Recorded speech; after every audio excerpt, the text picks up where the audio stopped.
नमस्कार, मैं हूं श्रद्धा। आप देख रहे हैं भारत एक्सप्रेस। सीरिया के विद्रोहियों ने महज 11 दिनों में तख्ता पलट करके बशर अल असद सरकार और 13 सालों से चल रहे गृहयुद्ध का अंत कर दिया है। असद की सेना का मनोबल टूट चुका था। टैंकों और लड़ाकू विमानों के खराब रखरखाव के कारण बेकार हो गए थे। हथियार की कमी और सेना में असंतोष के चलते वो विद्रोहियों का सामना करने के लिए तैयार नहीं थी और यही वजह रही कि एक के बाद एक शहरों पर विद्रोही कब्जा जमाते चले गए और विद्रोही समूह के लड़ाके राजधानी दमिश्क की ओर कूच करने में कामयाब हो गए। सीरिया के विद्रोहियों के इस अभियान में तुर्की का अहम रोल रहा है। तुर्की लंबे वक्त से सीरियाई विपक्षी गुटों का समर्थन किया है और इसमें तुर्की समर्थित सीरियाई नेशनल आर्मी भी शामिल है। विद्रोहियों ने 6 महीने पहले ही तुर्की को अपनी योजना की जानकारी दी थी। तुर्की ने सीधे समर्थन देने से तो मना कर दिया, लेकिन इसमें किसी तरह के हस्तक्षेप नहीं करने का वादा किया। सीरिया के हालात से क्या पड़ेगा असर और विद्रोहियों के सामने क्या है चुनौतियां, इसी पर पेश है हमारी ये खास पेशकश, सीरिया के सुलगते सवाल। असद की सत्ता का पतन।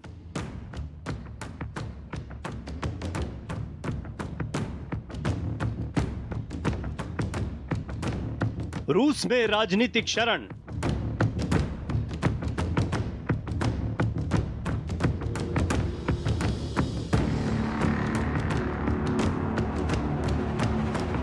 बड़े लेवल पर पलायन।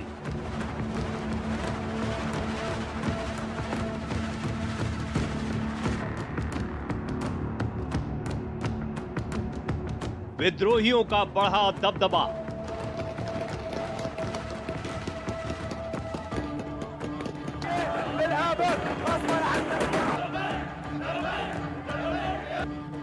दमिश्क पर हुआ कब्जा।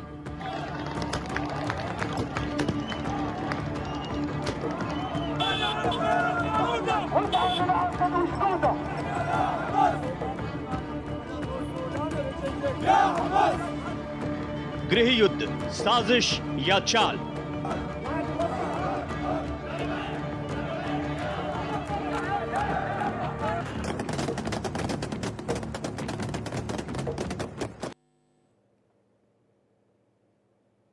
सीरिया में विद्रोहियों द्वारा तख्ता पलट के बाद भी उसका संकट अभी खत्म नहीं हुआ है। सीरिया आतंकी संगठनों का गढ़ रहा है।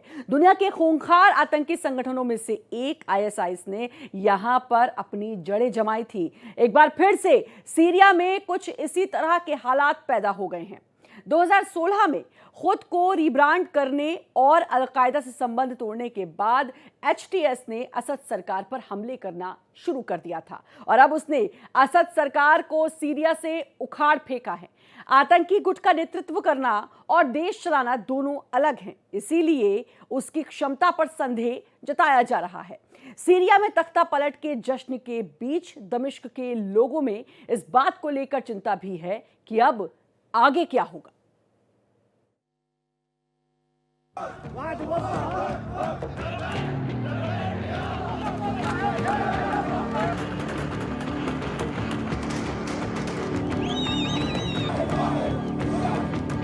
विद्रोहियों की चुनौतियां। सीरिया में राष्ट्रपति बशर अल असद के शासन को विद्रोहियों ने खत्म कर दिया है, लेकिन इसका यह मतलब कतई नहीं है कि सीरिया संकट का अंत हो गया है। दरअसल सीरिया का सबसे बड़ा क्षेत्र सीरियाई डेमोक्रेटिक फोर्सेस एसडीएफ के पास है। पश्चिम और उत्तर पश्चिम में कुर्दों द्वारा बसाए गए क्षेत्रों पर इसका नियंत्रण है। वहीं उत्तर में तुर्की सीमा से सटे इलाकों में अंकारा द्वारा समर्थित सीरियाई राष्ट्रपति सेना है, जो एचटीएस द्वारा नियंत्रित क्षेत्रों से भी बड़े क्षेत्र पर काबिज है। सीरिया में जो विद्रोही ग्रुप हैं, जिसमें एचटीएस सबसे बड़ा दल है, वो अब दमिश्क में सत्ता में है। उनके पास सबसे बड़ा चैलेंज ये है कि उत्तर पूर्वी सीरिया अभी भी कुर्दिस्तान के लड़ाकों के हाथ में है, यानी करीबन 30% क्षेत्रफल कर्द लड़ाकों ने अपने कब्जे में रखा है। ऐसे में बहुत जल्दी ही एचटीएस के लड़ाकों को पूरब की तरफ कूच करना पड़ेगा ताकि वो कर्द लड़ाकों को युद्ध में हराकर सीरिया के बाहर उखाड़ फेंके। एचटीएस यानी हयात तहरीर अल शाम के नेतृत्व में विद्रोही गुटों ने 11 दिनों के अंदर सीरिया में ईरान के करीबी बशर अल असद की सरकार का तख्ता पलट कर दिया है। विद्रोहियों ने सीरिया की राजधानी दमिश्क पर कब्जा कर लिया। इसी के साथ यहां असद परिवार का 50 साल और राष्ट्रपति के रूप में बशर अल असद का 24 साल लंबा शासन समाप्त हो गया। करीब 8 साल तक सीरिया के गृह युद्ध में मोर्चे स्थिर रहे, जहां असद की सरकार रूस और ईरान के समर्थन से देश के सबसे बड़े हिस्से पर राज कर रही थी, जबकि विभिन्न विपक्षी समूह उत्तर और पश्चिम में क्षेत्रों पर नियंत्रण बनाए हुए थे। लेकिन 27 नवंबर को कहानी बदल गई, जब HTS यानी हयात तहरीर अल शाम नामक इस्लामिक समूह, जो पिछले 5 सालों से इडलीब प्रांत पर शासन कर रहा था, ने 13 गांवों पर कब्जा कर लिया। कुछ ही दिनों में उन्होंने सीरिया के दूसरे सबसे बड़े शहरों अलेप्पो, हमा होम्स पर कब्जा किया और आखिरकार राजधानी दमिश्क पर भी कब्जा जमा लिया। महज 11 दिन के अंदर बशर अल असद की फौज हार गई। 27 नवंबर को विद्रोहियों ने एलेप्पो से हमला शुरू किया और 8 दिसंबर आते आते वह दमस्कस में घुस गए थे। इसका बहुत बड़ा कारण है कि सीरिया की आर्मी 2011-2012 से जब आइसिस था, अल कायदा था और उसके बाद नुसरत फ्रंट था, लड़ते अब तक थक गई है। इसीलिए जब एलेप्पो से इतना बड़ा हमला HTS और उसके समर्थित आतंकवादियों ने किया, जिनको कि पूरा सहयोग तुर्की से मिल रहा था, अमेरिका हथियार दे रहा था, तो बशर अल असद की जो फौज है, जो कि थक चुकी थी, वो तुरंत द्रुत गति से पीछे हटते इदलिब से पीछे हटते होम से पीछे हटते हमा से पीछे हटते दमस्कस आ गई। दमस्कस में ये हम लोगों ने उम्मीद की थी कि शायद 2-3 दिन लड़ाई करेंगे, लेकिन दमस्कस तक जब HTS के लड़ाके पहुंचे, तब तक सीरियन आर्मी थक चुकी थी और उन्हें लगा कि शायद अब युद्ध करके कोई फ़ायदा नहीं है। इसीलिए या तो उन्होंने सीज़फायर की तरफ अपना ध्यान दिया या वो अपने अस्त्र शस्त्र छोड़कर भाग निकले। 27 नवंबर को सेना और विद्रोहियों के बीच संघर्ष की शुरुआत हुई। 1 दिसंबर को विद्रोहियों ने अलेप्पो शहर पर कब्जा कर लिया। 5 दिसंबर को हमा शहर विद्रोही गुट के कब्जे में आ गया। एक दिन बाद 6 दिसंबर को विद्रोहियों ने दारा शहर को कब्जे में ले लिया। 7 दिसंबर को विद्रोहियों ने होम्स शहर पर हमला किया और भीषण जंग के बीच उसने अपना नियंत्रण कायम कर लिया। 8 दिसंबर को विद्रोही सीरिया की राजधानी दमिश्क में दाखिल हो गए और इसके साथ ही राष्ट्रपति बशर अल असद देश छोड़कर राजनीतिक शरण के लिए रूस चले गए। विद्रोही नेता अबू मोहम्मद अल जोलानी ने सत्ता हस्तांतरण के लिए एक कमेटी बनाने की बात कही है। एक बयान में अल जलाली ने सीरियाई लोगों द्वारा चुने गए किसी भी नेतृत्व के साथ सहयोग करने की इच्छा व्यक्त की है। HTS का इतिहास अल कायदा से जुड़ा है, इसकी क्षमता को लेकर संदेह है। सीरिया एक दशक से ज्यादा वक्त से गृहयुद्ध की आग में जलता रहा है। लाखों लोगों की मौत हो चुकी है और लाखों लोग विस्थापित हो चुके हैं। लेकिन विद्रोहियों ने जिस तरह से और जितनी आसानी से असद सरकार का तख्ता पलट कर दिया है, वो चौंकाने वाला है। दरअसल असद सरकार द्वारा गैस पाइपलाइन के प्रस्ताव को ठुकराने के साथ ही उन्हें उखाड़ फेंकने की साजिश शुरू हो गई थी। तहरीर अल शाम के प्रमुख अबू मोहम्मद अल जोलानी ने इस बात का खुलासा किया था कि हमें बशर अल असद को सत्ता से बेदखल करने का काम सौंपा गया था और यही हमारा मकसद था। एक रिपोर्ट में सीरिया के गृहयुद्ध को भड़काने और फंडिंग की बात भी सामने आई है।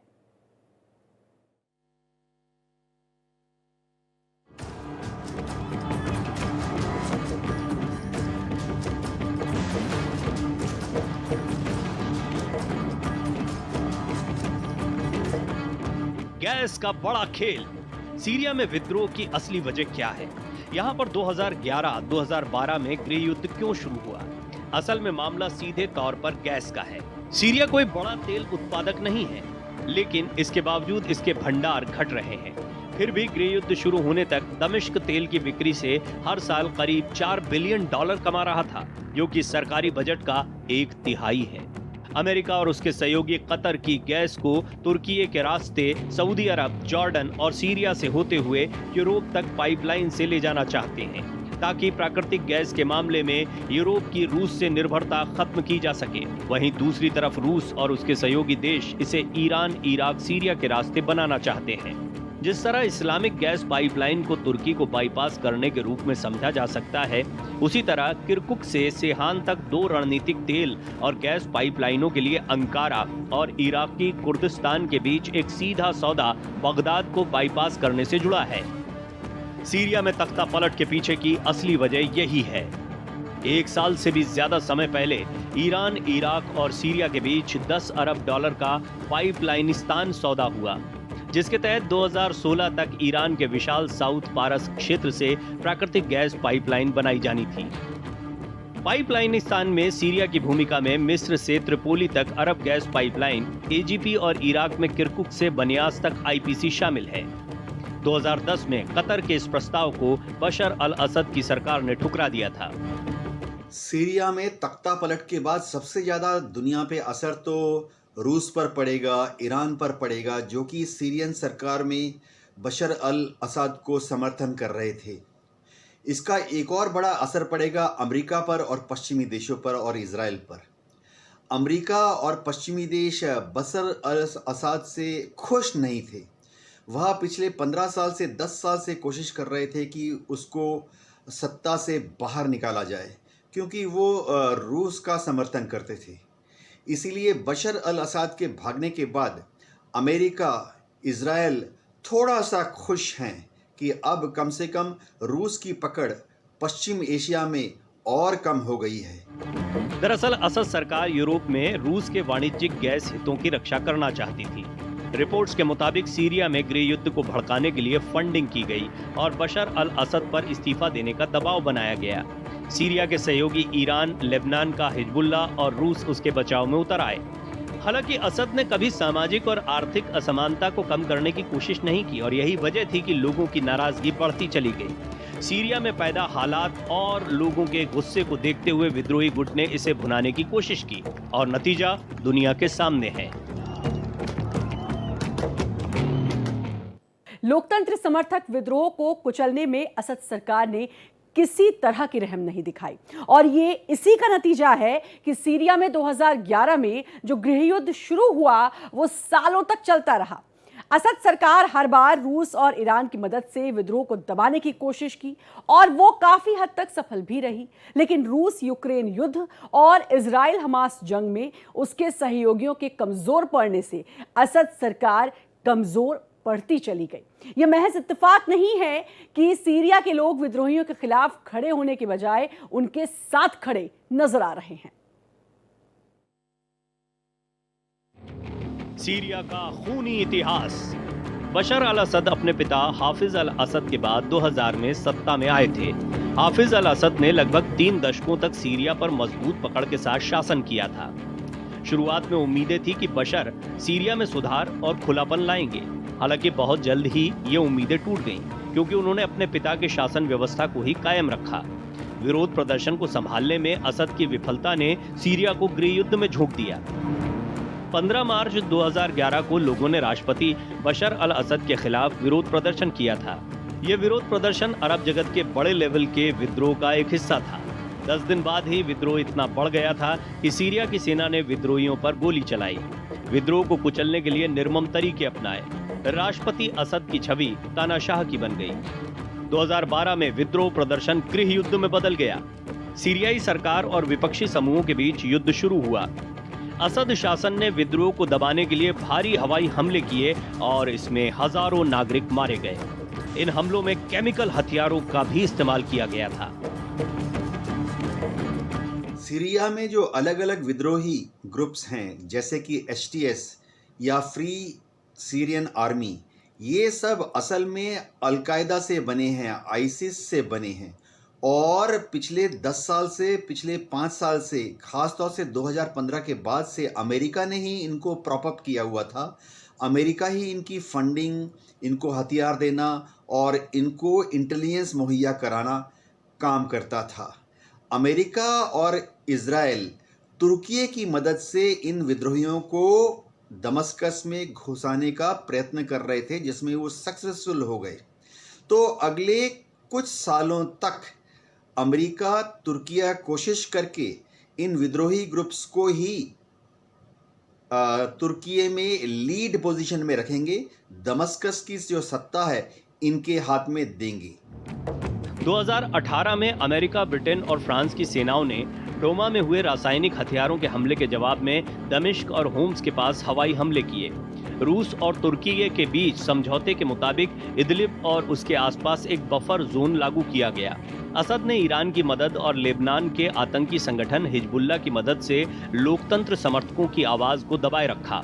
इसमें उसे रूस का भी पूरा सहयोग मिला, लेकिन इस बीच रूस यूक्रेन युद्ध के चलते वो खुद ही दुनिया में अलग थलग पड़ा हुआ है। इजराइल हमास जंग की वजह से गजा में हमास और लेबनान में उसके मददगार हिजबुल्लाह की इजरायली सेना ने कमर तोड़ दी है। असद सरकार के समर्थकों के कमजोर पड़ने का फायदा विद्रोहियों ने उठाया और सेना को निशाना बनाया। सीरिया से बशर अल असद के भागने के बाद सबसे बड़ी समस्या रूस की ये हो गई है कि मिडिल ईस्ट में, जिसे हम पश्चिम एशिया कहते हैं, वहाँ पर रूस की पकड़ अब प्राय ना के बराबर हो गई। 1992 के पहले वहाँ कम से कम 7 या 8 देश थे, जैसे कि इराक, मिस्र, इन सब पर रूस का ही दबदबा था। लेकिन अब मात्र एक देश, सीरिया, जिसमें रूस का दबदबा था, वो भी रूस के हाथ से निकलकर अमेरिका की तरफ चला गया है। ऐसे में एक लास्ट अमेरिका का दुश्मन ईरान बचा है, जो अभी तक रूस के साथ मजबूती से खड़ा हुआ है। सीरियाई गृह युद्ध में लगभग 5 लाख लोग मारे गए हैं और देश की आधी आबादी विस्थापित हो गई है। जैसे जैसे विद्रोह गृह युद्ध में तब्दील होता गया, लाखों सीरियाई लोग सीमा पार करके जॉर्डन, तुर्की, इराक और यूरोप में विस्थापित हो गए।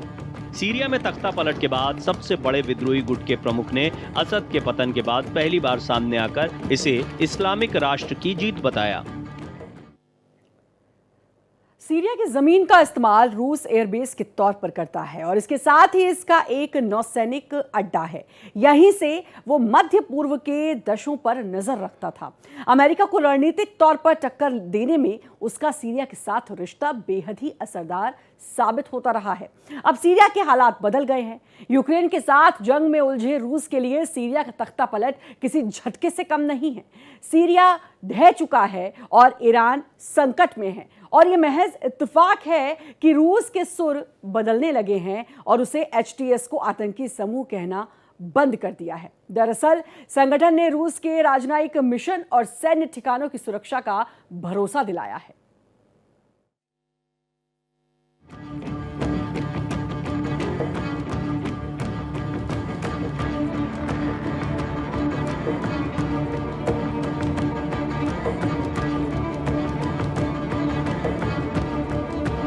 रूस को बड़ा झटका। असद का पतन मध्य पूर्व में रूसी प्रभाव के लिए एक बड़ा झटका है। 2015 में अपने हस्तक्षेप के बाद से रूस शासन का सबसे बड़ा समर्थक रहा है, जिसने टार्टस नौसैनिक सुविधा और लताकिया में हमीमिम एयरबेस जैसी रणनीतिक संपत्तियों को बनाए रखा है। ये अड्डे भूमध्य सागर और अफ्रीका में शक्ति संतुलन के लिए बेहद महत्वपूर्ण माने जाते हैं। हालांकि रूस का सैन्य ध्यान मौजूदा वक्त में यूक्रेन में युद्ध पर केंद्रित है। सीरिया में नियंत्रण खोने से क्षेत्र में अपनी रणनीतिक पैठों की सुरक्षा करने की मॉस्को की क्षमता पर भी सवाल खड़े हो रहे हैं। देश में सत्ता परिवर्तन की तैयारी हो रही है, लेकिन अभी यह साफ नहीं है कि देश में सरकार कैसे बदली जाएगी, कौन सीरिया का नेता बनेगा। सीरियाई सेना के पीछे हटने के बाद भी पूरी दुनिया की नजरें यहां हुए घटनाक्रम पर बनी हुई है।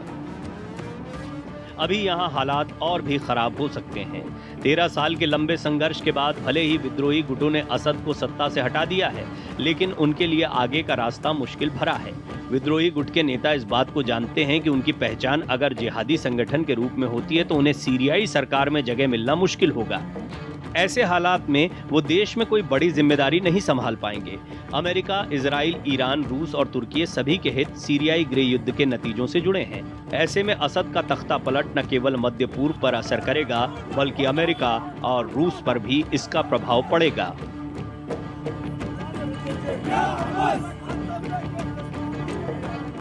सीरिया में अलग अलग विद्रोही ग्रुप जिनको फिलहाल HTS लीड कर रहा है, वो ज़्यादातर सुन्नी हैं, 80% सुन्नी हैं।